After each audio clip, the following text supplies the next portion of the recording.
આજે છે 9 સપ્ટેમ્બર। આજના દિવસે ભારતમાંના એક સપૂતને જરૂર યાદ કરવો પડે, જેનું નામ છે કેપ્ટન બત્રા, જેમણે કારગિલ યુદ્ધ સમયે દુશ્મન દેશ પાકિસ્તાનના દાંત ખાટા કર્યા હતા। કારગિલ યુદ્ધ સમયે ભારતે .5140 પર કબજે કર્યો હતો અને તેમાં સૌથી મહત્વનું યોગદાન કેપ્ટન બત્રાનું હતું। ભારતમાંનું આ નરબંકુ જ્યારે રણભૂમિમાં લડત આપી રહ્યો હતો ત્યારે દુશ્મન દેશ પાકિસ્તાનના સૈનિકો પણ થરથર કાંપતા હતા। કેપ્ટન બત્રાને જ .5140 પર કબજો મેળવવાની જવાબદારી સોંપવામાં આવી હતી અને તેણે અચાનક દુશ્મન પર હુમલો કરવાનું નક્કી કર્યું।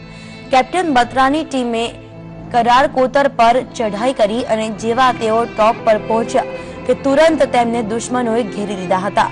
તેમના પર ગોળીબાર કરવામાં આવ્યો। આ જંગમાં કેપ્ટન બત્રાનો શહીદ થયા બાદ તેમની ટુકડીએ .5140 પર કબજો કર્યો।